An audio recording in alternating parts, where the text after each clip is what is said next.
प्रेरितों के अध्याय 9 में परमेश्वर अपने क्रोध के दिन के लिए और संसार का न्याय करने के लिए तैयार था, लेकिन उसने अप्रत्याशित रूप से प्रेरित पौलुस को दमिश्क के मार्ग पर बचाया और जीवित किया। यह एक नए युग या कार्यक्रम की शुरुआत थी जिसे परमेश्वर ने संसार के आरंभ से गुप्त रखा था। इस्राएल राष्ट्र के साथ पृथ्वी पर राज्य स्थापित करने का परमेश्वर का पूर्व कार्यक्रम अस्थायी रूप से स्थगित कर दिया गया था।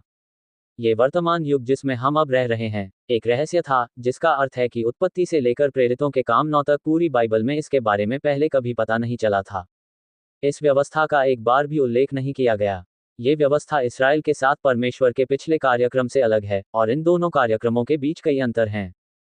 मुख्य अंतर यह है कि जबकि इस्राएल के साथ परमेश्वर का कार्यक्रम पृथ्वी को पुनः प्राप्त करने और परमेश्वर के राज्य को स्थापित करने के लिए बनाया गया था, अनुग्रह का प्रबंध स्वर्गीय स्थानों को पुनः प्राप्त करने के लिए बनाया गया है।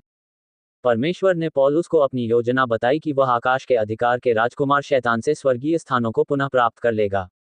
इस व्यवस्था के प्रकटीकरण ने शैतान को चकित कर दिया, क्योंकि अब तक परमेश्वर ने केवल पृथ्वी पर पुनः अधिकार करने की बात की थी। अब ये प्रकट करके कि वह सांसारिक और स्वर्गीय दोनों लोकों पर पुनः अधिकार करेगा, परमेश्वर ने ये सिद्ध कर दिया कि वह शैतान को पराजित करेगा और स्वर्ग और पृथ्वी का स्वामी एकमात्र सर्वोच्च परमेश्वर होगा। दूसरा मुख्य अंतर यह है कि आज परमेश्वर इस्राएल के साथ अपने चुने हुए राष्ट्र के रूप में व्यवहार नहीं कर रहा है। इसके बजाय वह अपनी कृपा के आधार पर सभी के साथ व्यवहार कर रहा है। यहूदी और अन्यजाति अलग नहीं हैं, बल्कि उनमें कोई अंतर नहीं है।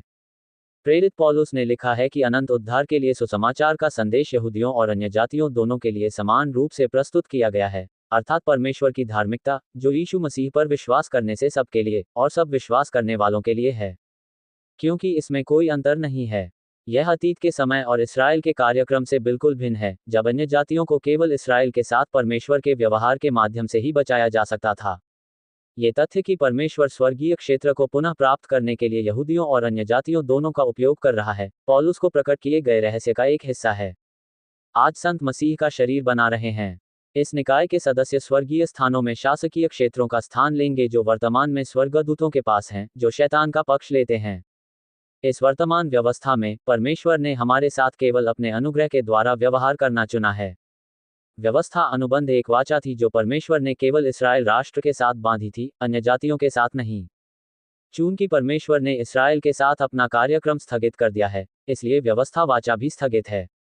प्रेरित पौलुस रोमियो 6:14 में इसका उल्लेख करते हुए कहता है, हम व्यवस्था के अधीन नहीं वरन अनुग्रह के अधीन हैं। आज परमेश्वर अपने क्रोध का दिन शुरू होने से पहले धीरज रख रहा है, क्योंकि परमेश्वर आज इस्राएल के साथ अपनी वाचाओं को नहीं पहचान रहा है। उन अनुबंधों के परिणाम प्रभावी नहीं हैं।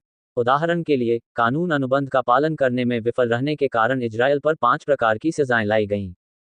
परंतु चूंकि आज परमेश्वर व्यवस्था वाचा के अनुसार कार्य नहीं करता, इसलिए न तो इस्राएल और न ही कोई अन्य राष्ट्र दंड की 5 विधियों से गुजर रहा है।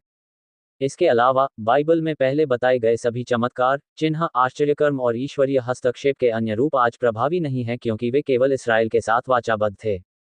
जबकि इस्राएल के कार्यक्रम में चमत्कार विशिष्ट उद्देश्यों के लिए तैयार किए गए थे। प्रेरित पौलुस कहता है, आज हम रूप को देखकर नहीं अपितु विश्वास से चलते हैं। तथापि परमेश्वर आज हमारे आंतरिक मनुष्य में कुछ अधिक शक्तिशाली कार्य करता है। परमेश्वर हमें अपने पुत्रों के रूप में शिक्षित होने का अवसर देता है। जैसा कि पौलुस कहता है, इस संसार की सारी वस्तुएं उस महिमा के सामने जो हम में प्रकट होने वाली है कुछ भी नहीं है। गैर यहूदी अनुग्रह का ये प्रावधान केवल अस्थायी है। परमेश्वर को अभी भी इस्राएल के साथ की गई कुछ वाचाएं पूरी करनी हैं। जैसा कि प्रेरित पौलुस ने बताया, परमेश्वर ने इस्राएल पर केवल आंशिक रूप से अंधापन लाया। पौलुस आगे कहता है कि इस व्यवस्था के समाप्त होने के बाद इस्राएल बचाया जाएगा।